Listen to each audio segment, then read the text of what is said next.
এত সুন্দর একটা বাথরুম দিলাম, একটা খরিদ্দারও নাই। আল্লাহ জানে আজকে কার মুখ দেখে যে আইছি, একটা খরিদ্দার এখনো পাই নাই। আসেন ভাই, আসেন আসেন আসেন। বাথরুম প্রস্তাব 10 টাকা 10 টাকা 10 টাকা। আসেন। আমার পায়খানা চেপে গেছে।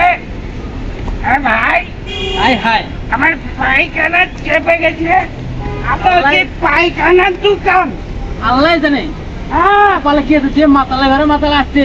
পায়খানার দোকান আপনার? হ্যাঁ হ্যাঁ, পায়খানার দোকান। আমি বাথরুমে যাব। বাথরুম যাওয়ার আগে শর্ত আছে। আমার কি? বাথরুম 10 টাকা, প্রস্তাবও 10 টাকা। আর বাথরুমে কোনো বন্ধ নাই। গাড়ি আছে মাম পানি, মাত্র 30 টাকা।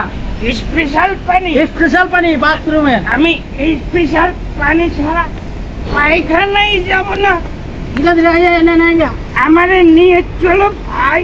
হাই হাই, যে মাতালে ঘরে মাতালে নিয়ে আসছি, এই প্রস্তাব বাথরুম করবো, আমাকে মানে দিব না। বাথরুমে যাব ভাই। হ্যাঁ বাথরুম, বাথরুম আছে তো সামনে বাথরুম, বাথরুম চলে যাও না। আমি ল্যাট্রিনে যাব। ল্যাট্রিনে না, বাথরুম।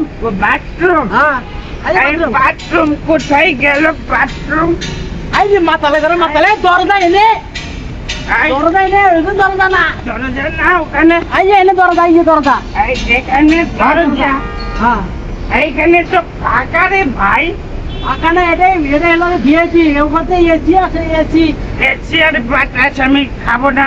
এই নাও তোমার মাম পানি, আমি চলে যাচ্ছি। দরকার নাই, আমি বাথরুম করবো না। বাথরুম করা লাগবে না, মাতালে ঘরে বাথরুম করবো না। চিন্তা করা যায়, সারাদিন পরে একটা খরিদ্দার পাঠিলাম, হে হালা দিনের মাতাল, হে বাথরুম করে আছে, আমাকে টেয়া দিবই না, খালি হুতে খালি মাতলামি করছে না। আমরা ধাক্কা ধরে দিয়ে পাঠালাম, যাই যা, আমার ব্যবসা হতে না হয় নাই, আরো তো খরিদ্দার আছি।